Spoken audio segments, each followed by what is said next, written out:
just completed something very amazing. You just graduated, whether it's your master's program or whether it's undergrad or whether it's like your PhD program, whatever you're graduating from, that season has ended. And I think that you should grieve it, and you should grieve it well. But with all things coming to an end, there also births a new season in your life. So also welcome that one with open arms. Also talk to your peers. A lot of people are going through the same thing more than you think.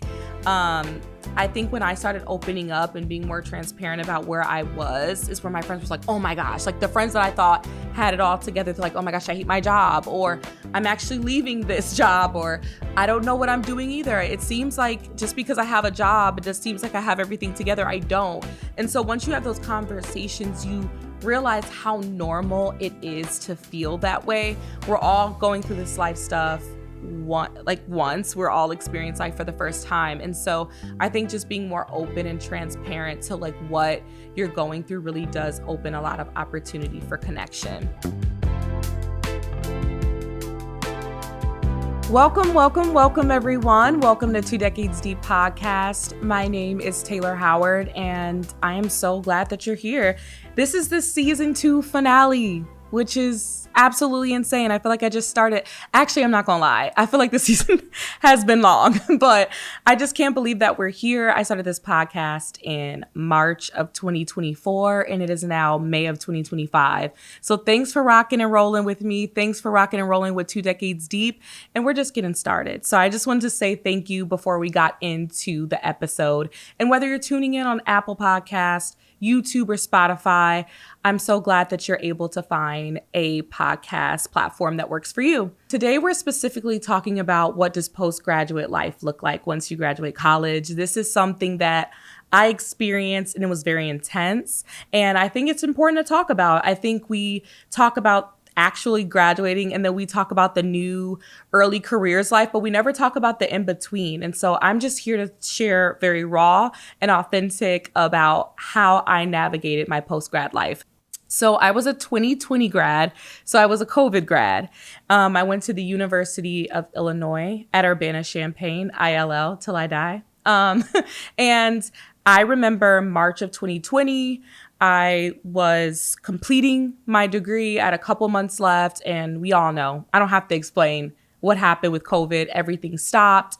And I remember I went to school for journalism. I got my bachelor's in journalism, and I always wanted to be a news anchor. That's all I've ever wanted to do.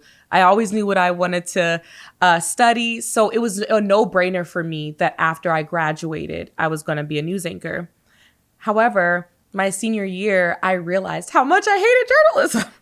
I literally hated it. I hated everything about it. At the time, I hated everything about it. And so I just kind of felt really weird about getting this degree in something that I didn't know if I necessarily wanted to do. And then the pandemic hit. And so it was so abrupt. Like I knew that once I graduated college, it was going to be abrupt. But I didn't realize that it was going to be so abrupt because of the pandemic.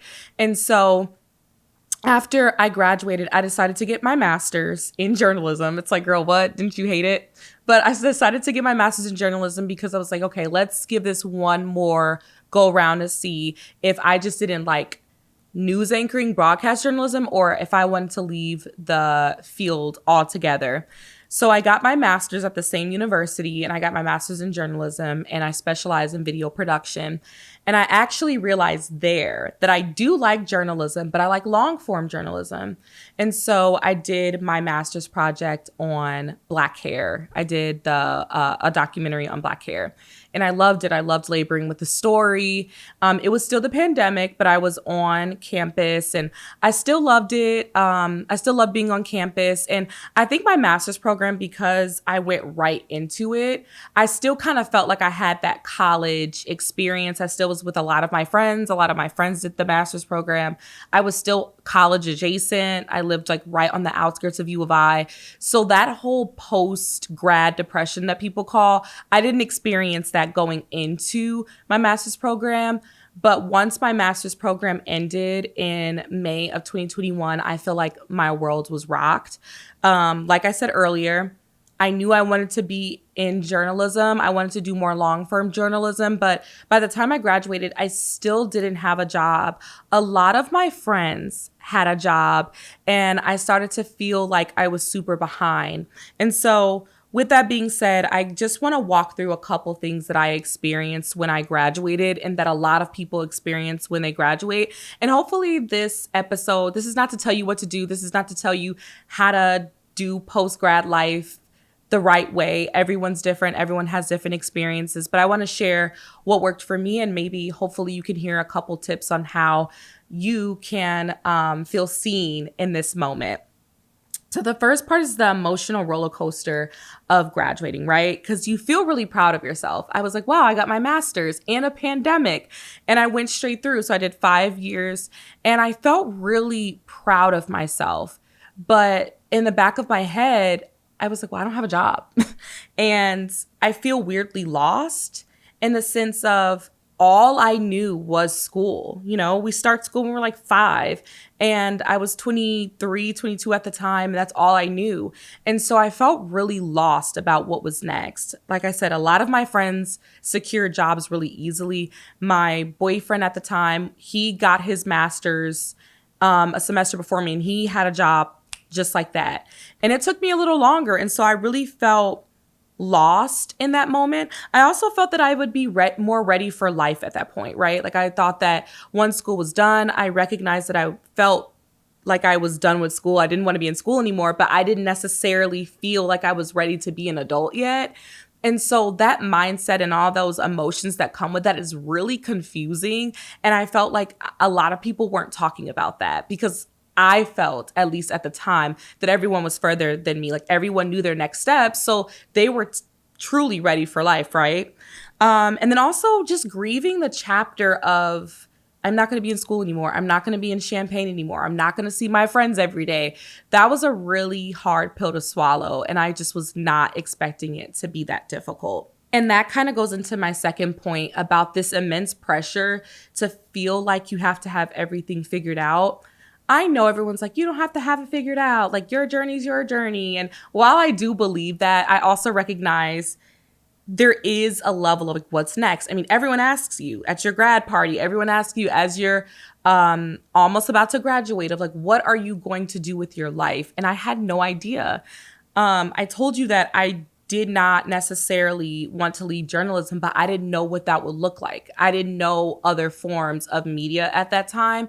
And so I felt like I'd kind of wasted 5 years of my life for a degree that I may or may not use. And so that was really challenging for me. And so I felt this immense pressure of like, let me just secure this like really great job and that pays well. And just like I had all these ideas of what I thought my life was supposed to look like.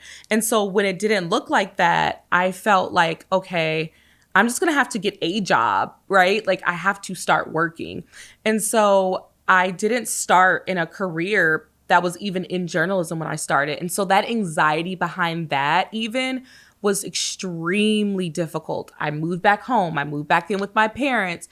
And I just really felt like you always think that people are thinking about you more than that they are.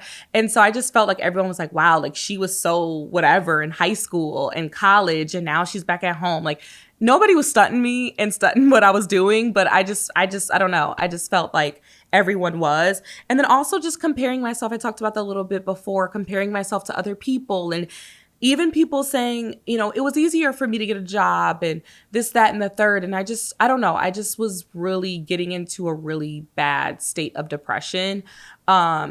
It was so bad that I just like didn't post on social media because, I mean, we grew up in the world of social media where everyone was posting along with their graduation, their accomplishments and what they're doing with their jobs. And that's not something that wasn't a part of my story at that time. And so I really did disassociate and isolate for a really long time.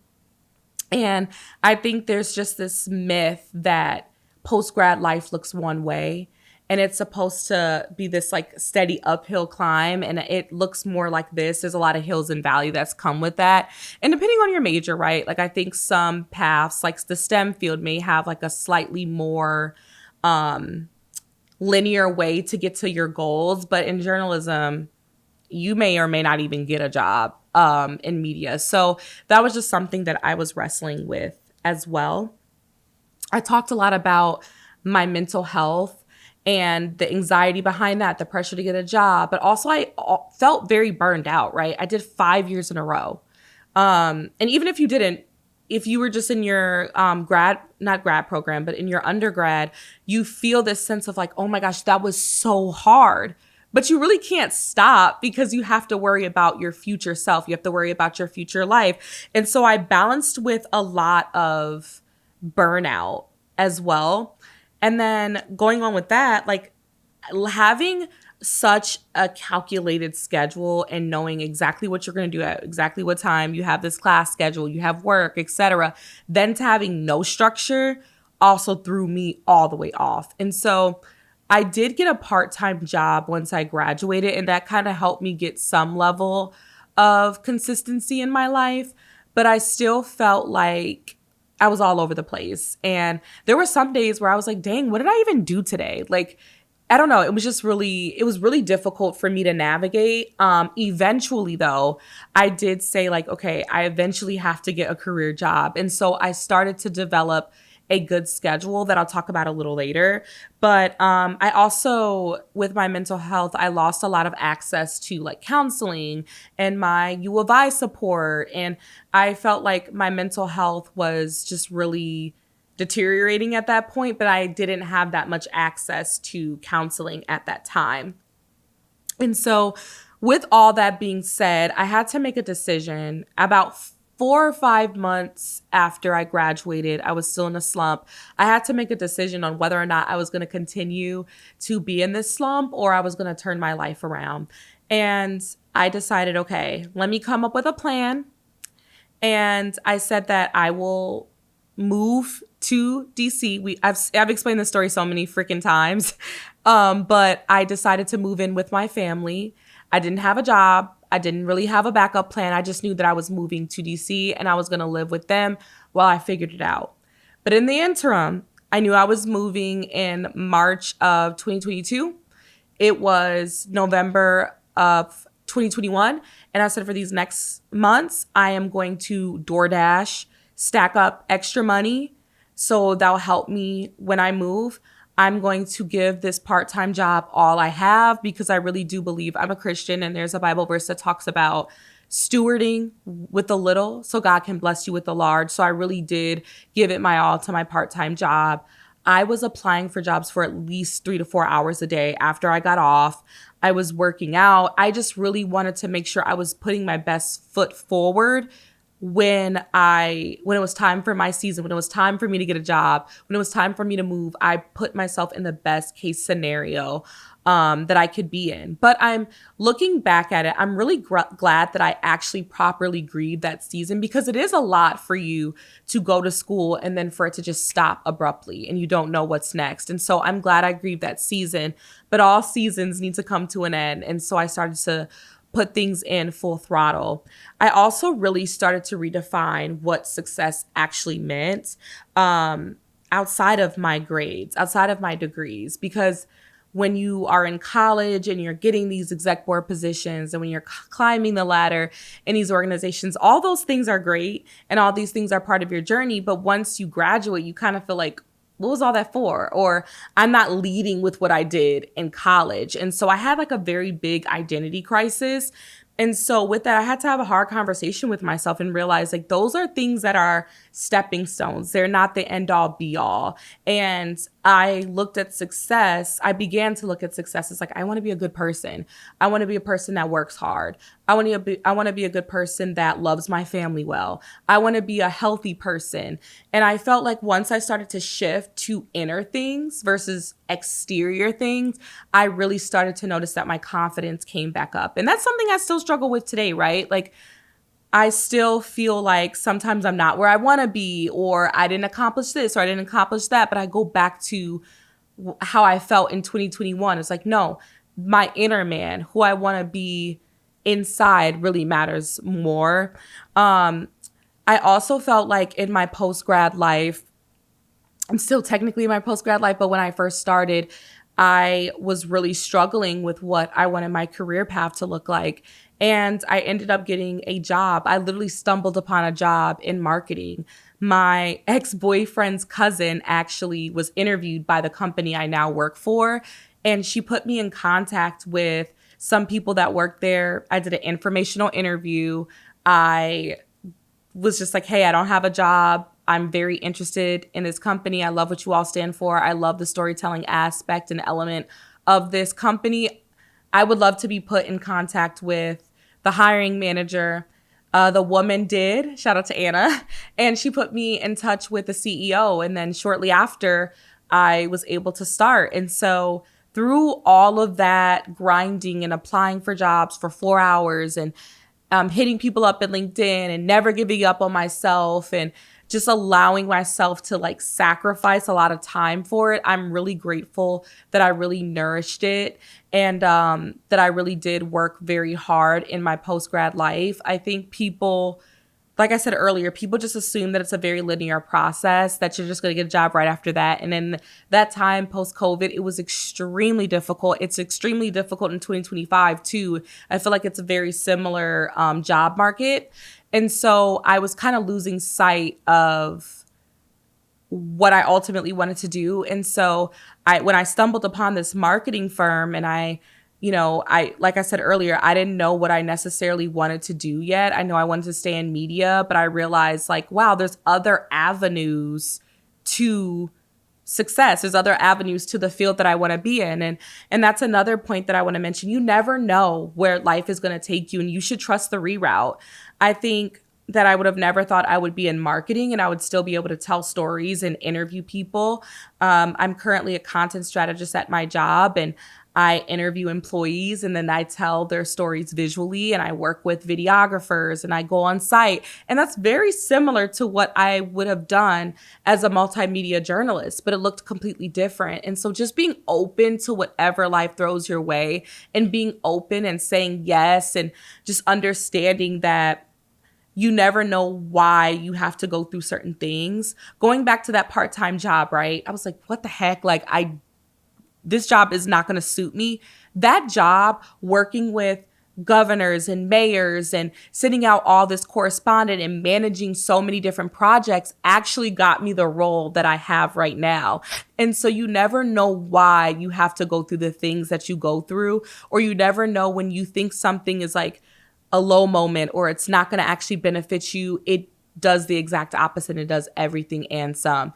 And so I'm winding down this episode, but I really just wanted to emphasize that you really shouldn't compare yourself to what other people are going through. A lot of times people just show the highlight reels. We all know that. We never know exactly what it took for people to get there. And so just remembering that your journey is your journey. I know that sounds so cliche, but it really is. Also just trusting the reroute in your life, but allowing yourself to really grieve the life stages. I mean, you just completed something very amazing. You just graduated, whether it's your master's program or whether it's undergrad or whether it's like your PhD program, whatever you're graduating from, that season has ended. And I think that you should grieve it, and you should grieve it well. But with all things coming to an end, there also births a new season in your life. So also welcome that one with open arms. Also talk to your peers. A lot of people are going through the same thing more than you think.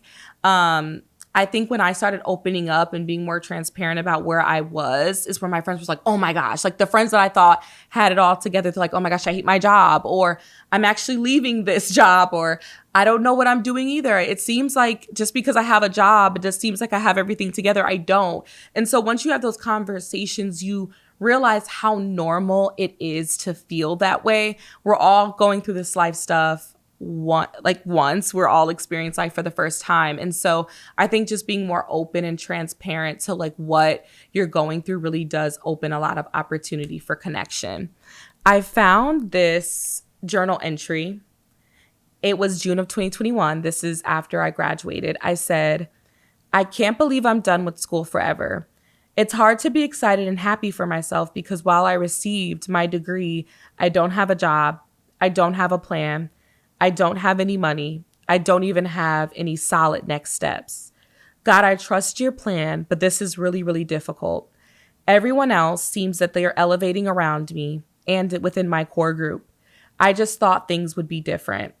I just hope I can look back in a few years and be proud of my future self. That was 4 years ago when I wrote that. And I actually found it this morning the morning that I filmed this episode.